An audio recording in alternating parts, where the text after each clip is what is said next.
點樣先可以判斷同唔同呢一個人結婚呢？你可以嘗試下睇下你哋之間有冇以下呢三種感覺啊。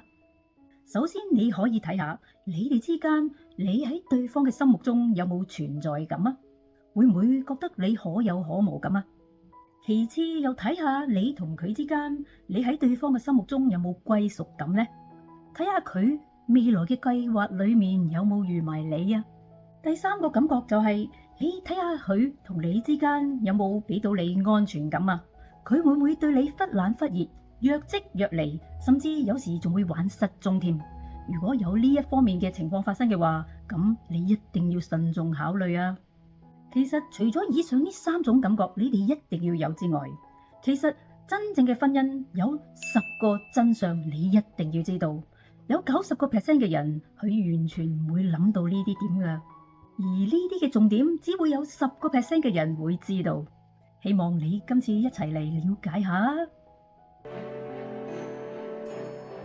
Hello， 大家好，我係凌風 Windy， 歡迎又嚟到我嘅頻道。今日我會繼續分享兩性嘅關係，一啲心靈成長嘅知識，等多啲人可以喺結婚之前諗清諗楚，知道婚姻嘅10個真相，跟住佢哋知道點樣維繫佢哋嘅關係，擁有幸福、美滿、精彩嘅人生。喺呢個時候，請俾個 like 同埋免費訂閱我個頻道啊！多謝。喺我哋身心靈嘅角度，婚姻第一個真相就係換對象不能解決問題。結婚之後，千祈唔好諗住隨意換咗個人，唔去揾出問題出現喺邊度就可以解決問題啊！如果你唔去調整自己嘅態度同認知，相信你離婚幾多次都會揾唔到一個適合你嘅人噶。其實新婚已經係最容易去經營嘅一個時段，不如雙方俾啲耐性，俾啲心機，慢慢去建立一個鞏固嘅婚姻關係仲好啦。第二個真相就係沒有十全十美的人。所謂針冇兩頭利，你想對方顧家，就唔好諗住佢事業有成。外表生得靚嘅就要有心理準備，會出現好多野花野草、狂蜂浪蝶。如果能幹嘅話，就唔可以日日準時放工陪你食飯噶啦。所以我哋雙方都要學識取捨，唔好要求伴侶要10項全能。婚後二人要互補不足，互相支持，因為婚姻係要共贏，否則就會共輸噶啦。第三個真相係婚前定行為，兩個人嘅行為同關係喺結婚之前已經係定咗個格局噶啦，千祈唔好諗住結咗婚之後對方會因結婚而改變。對方明明中意對外見多啲人，擴闊人脈網絡，為事業拼搏嘅，點知你就要佢婚後留喺屋企洗衫煮飯湊仔，咁樣逼一個人係冇可能噶，始終有一日佢忍唔住會同你開戰。最緊要嘅就係雙方喺結婚之前一定要有共識，雙方一齊製造一個婚姻共贏嘅局面。第四個真相係利益糾纏。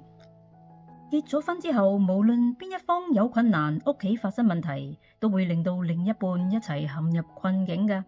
所以婚後最好各自各分配好資源，分散投資，唔好將所有嘅雞蛋擺喺同一個籃度，分散風險啊！第五個真相就係一紙婚書不能保證有愛。一紙婚書只係保證財產權同埋撫養權嘅啫。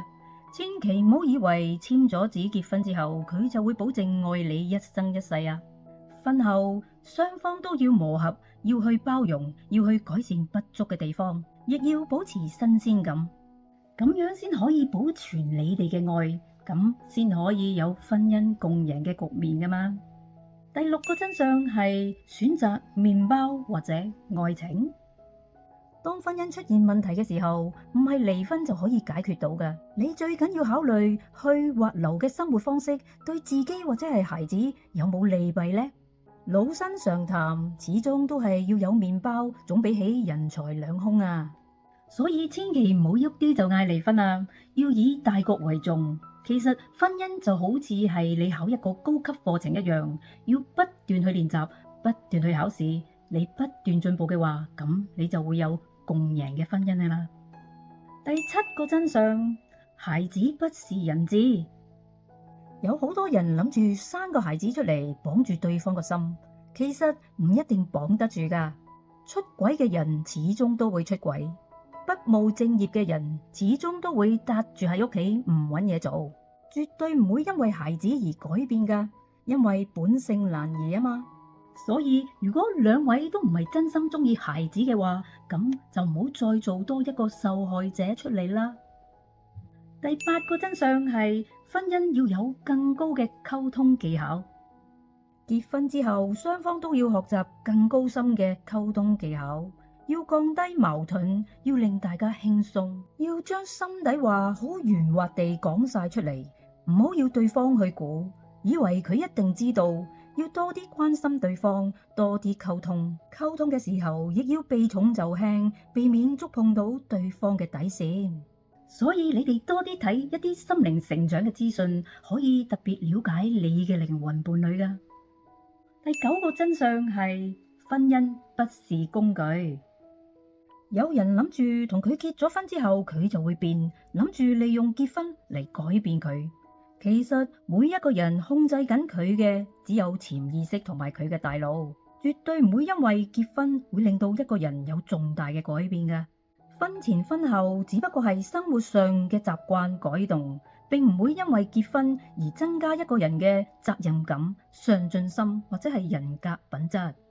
因為一個人已經喺佢原生家庭浸淫咗20-30年，佢鐵鐵實實已經塑造咗佢自己嘅自我形象。如果佢婚前係合格嘅話，婚後佢就會繼續合格。所以婚姻唔係你一個工具嚟㗎。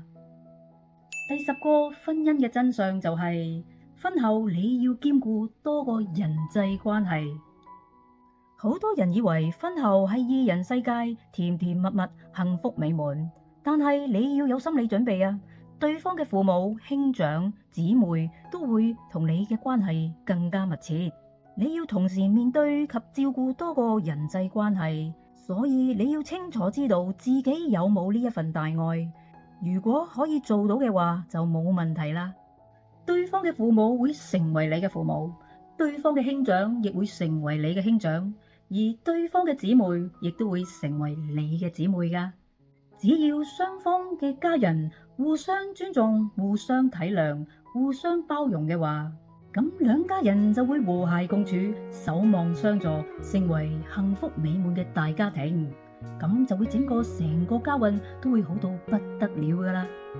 到時候你哋兩個就會心想事成，擁有幸福美滿精彩嘅人生噶啦。